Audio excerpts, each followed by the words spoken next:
Hello, people, and welcome back to another session. In this session, we'll be starting off with one sample and two sample test for proportion. Now, before we get to the crux of the material, let me first give a sample example to explain you what exactly is proportion and what are we talking about. So, let us suppose I roll a die 5 times and my outputs are as follows: 2, 2, 4, 5, and 5. So in this case, if someone asks you what is the proportion of getting value less than, let's just say, less than 4, okay? So I have two values here which are less than 4. So my proportion will be 2 out of 5, which is nothing but 40%, okay? So this is a very basic example that shows you what is the basic definition of proportion. It means that what you're essentially doing is that you're taking certain outcomes which are in your favor and you're dividing that by the total number of outcomes. The idea may be very similar to that of probability, but it is not exactly probability. In probability, we're calculating the likelihood of something to happen. In proportions, we are basically figuring out of a given whole, what part of that whole belongs to a particular entity. Let us suppose there are 50 students in a class.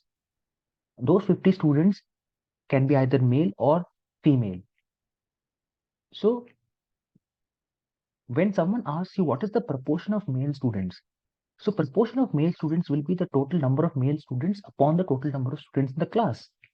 Similarly, proportion for female students is going to be the number of female students upon total number of students. That is what is the basic definition of proportion. Now, in one sample test for proportion, what is my problem statement? Now, my problem statement is basically from a sample, if I am I have a proportion of a certain entity, I want to calculate the population proportion for that particular entity. So same example, I have a big population data set of students in a class. I take a sample from that. I calculate the proportion of female students in that sample. After I calculate the proportion of female students in that sample, then I want to extrapolate that result and calculate the proportion for the population. That is what my objective is for one sample test for proportion. Let's just focus on one sample test for proportion now. So the goal of one sample test for proportion is nothing but estimating the population parameter or estimating the population proportion from the sample proportion. That is the goal of my one sample test for proportion. So proportion of population P has a particular outcome. Prediction about population parameter is done using the sample parameter. Now, one thing that you will observe here is the application of central limit theorem. As you increase your number of as you increase the sample size, so you had a population set of students, you take a sample of that, you calculate the proportion, you estimate the result, and you extrapolate the result with the population. As the number of samples increase, you again see the implementation of CLT or central limit theorem. So the more the population size, the more normal the distribution or curvature of sample means in the given sample becomes. Therefore, here also you will see that for one sample test for proportion and later on also for two sample test of proportion, we will apply Z test or Z test. Okay. So now let us introduce my null and alternative hypotheses.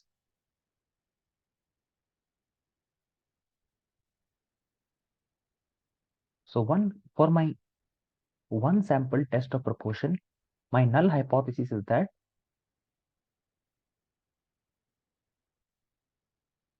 my population proportion P is equal to some value P naught. Okay.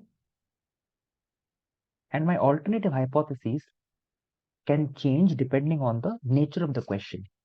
So I can be given a scenario where I have to calculate evidence for my population proportion parameter is greater than this P naught. I can be also asked to calculate for less than P naught. And I can also be asked to calculate for P is not equal to P naught. So I can be asked to calculate the alternative hypotheses for any of these three scenarios. So accordingly, as we discussed when we were discussing hypothesis testing and Z-test, accordingly the rules of hypothesis testing will be applied for my specific test. If it's one-sided, then we'll apply the one-sided case. If it is two-sided, then we'll apply the two-sided case. Okay. Now let us see how can we calculate the value of test statistic for this case. My test statistic Z for one sample test of proportion is given by P cap minus P naught divided by square root of P naught into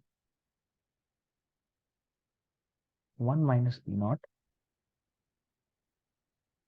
divided by N. Now P cap here, this is my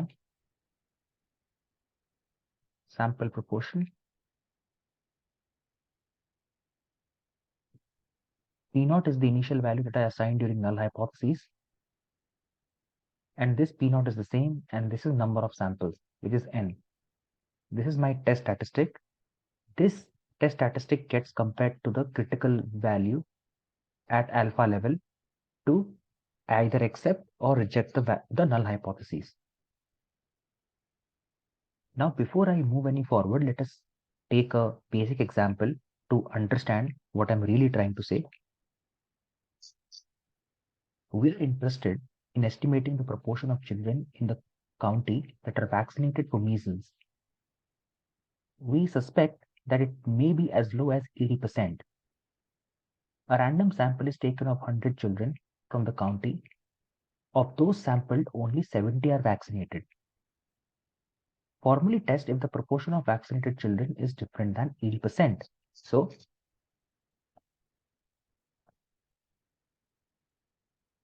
for this question, what we have to do is we need to find whether the proportion of vaccinated children is different than 80%. So this is my problem statement. So let us understand what all is given in this question. We have been given P naught, which is the initial value or the assumed value for population proportion, which is 80%. Fine.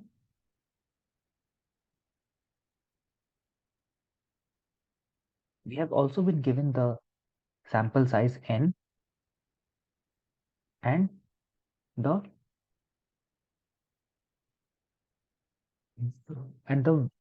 value in favor. So basically what we have been given is we have been given the sample proportion P cap, which is 70 divided by 100, and we have been given N sample size is equal to 100. And remember what we have to carry out over here. We have to carry out a test to see whether my population parameter is different from P naught. This is going to be my alternate hypothesis. And this will be my null hypothesis.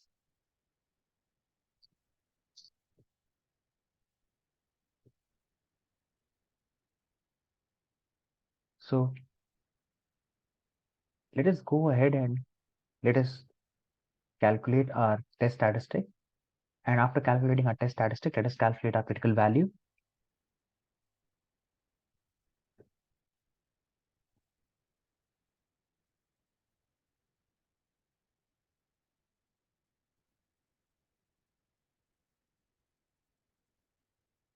P cap minus P naught divided by square root of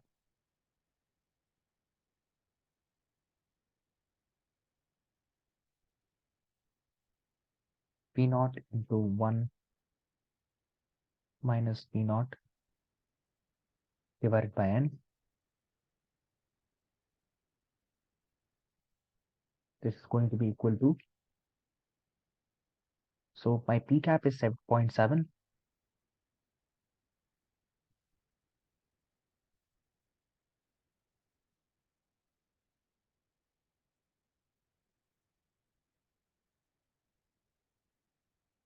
P naught is 0.8. 0.8 multiplied by 0.2. You divide that by 100.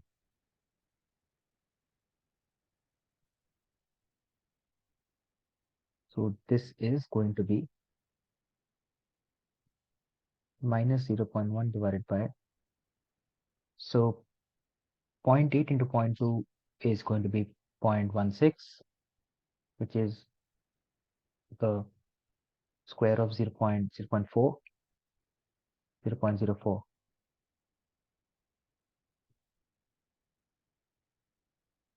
minus 2.5. So your mod of z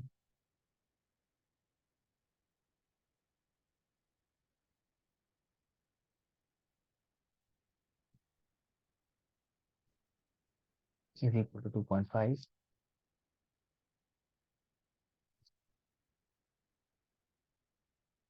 And let us suppose I have to compare this test statistic at 0.05 alpha level. I need to see how far my population parameter is from my sample parameter at 0.05 alpha level.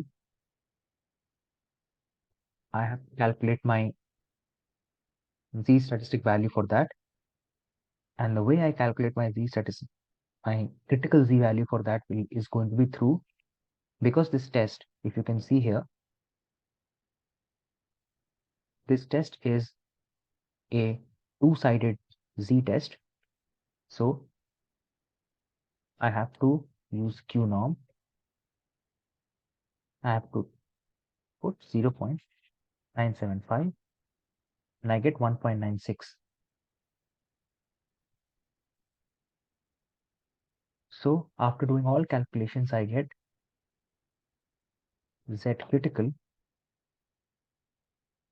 is equal to 1.96. Now my mod of Z, which is 2.5, this is greater than 1.96.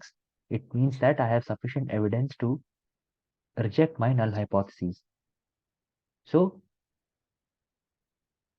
we have sufficient evidence to show that your population proportion is different from the assumed population proportion of P naught.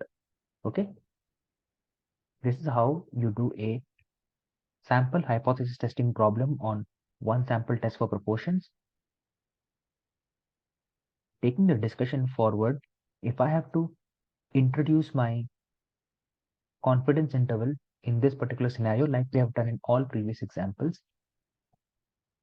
So my confidence interval for my sample population proportion looks like estimate plus or minus test statistic into standard error.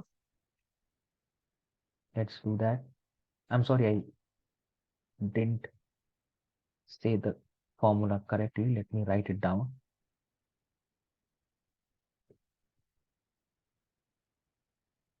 So confidence interval is given by estimate plus minus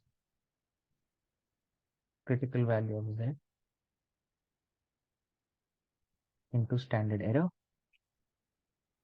Standard error. This is given by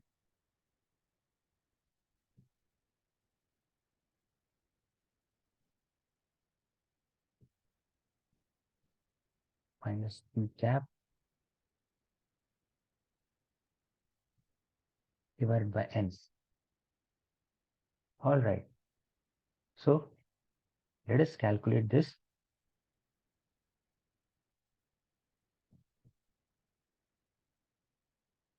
This will be 0.7 into 0.3 divided by 100 square root of this. So my lower end will be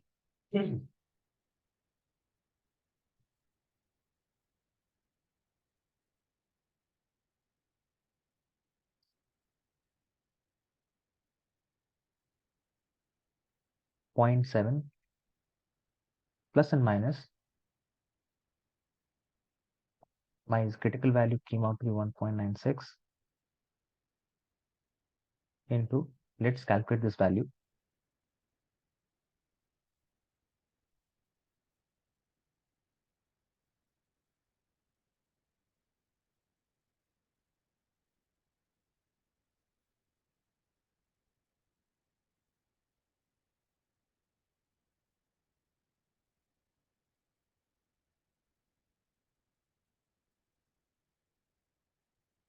Zero point 0.045.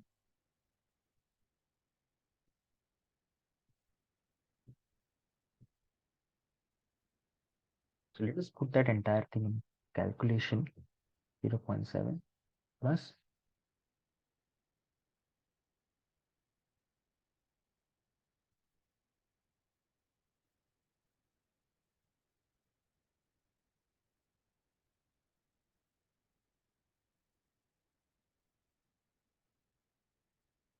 so the confidence interval is between 0.61 and 0.78.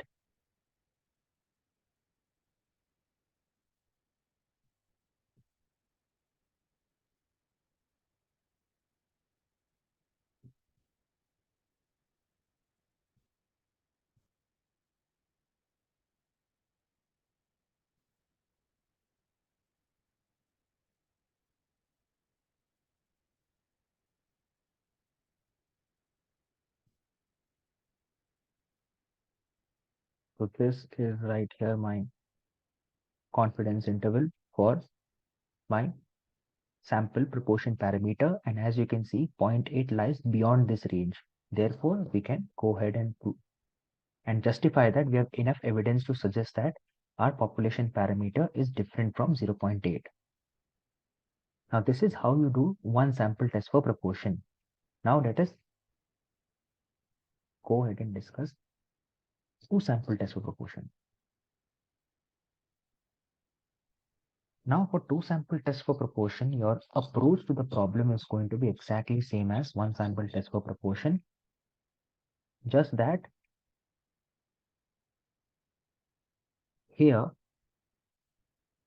what we are trying to find out, whether there exist differences in the proportions in the two samples taken from two distinct populations. So let us suppose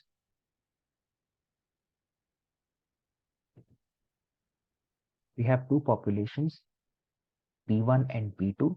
Out of those two, we took two samples, S1 and S2. We are measuring the proportion in both the samples, and we are trying to figure out, are there differences among these two samples or among the proportions in these two samples. That is how, when the approach of two sample test for proportion comes into play. So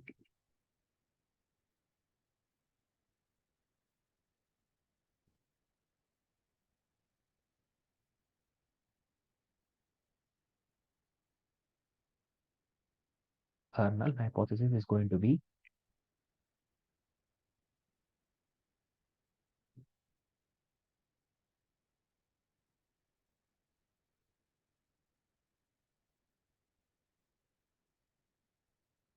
proportion in population 1 is equal to the proportion in population 2, and my alternate hypothesis will be proportion in population 1 not equal to proportion in population. Okay. Now let us see how to calculate the Z statistic.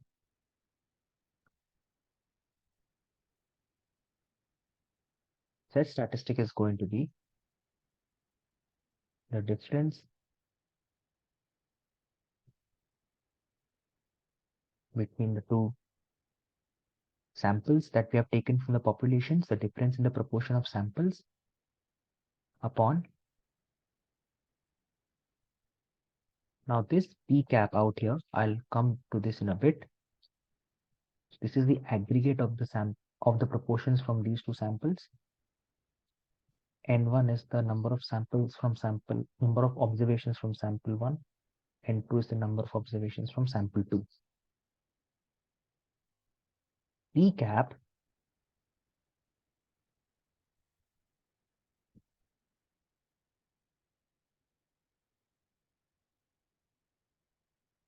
is nothing but equal to, so if P1 is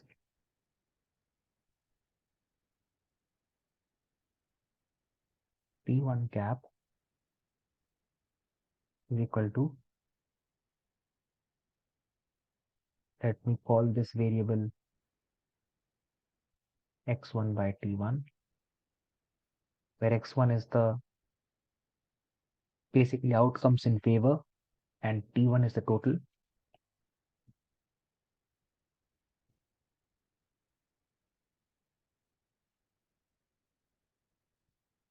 X2 by T2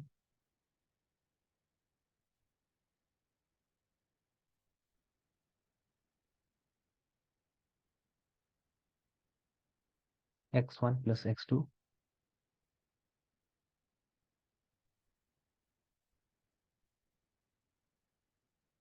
upon T1 plus T. This is how you calculate your P cap. So this is how you calculate your Z statistic for two sample test for proportions.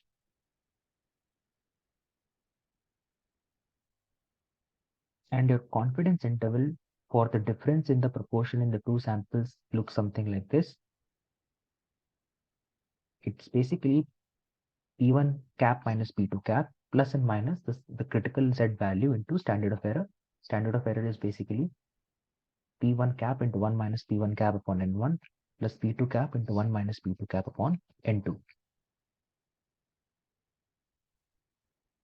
Let us look at the sample problem.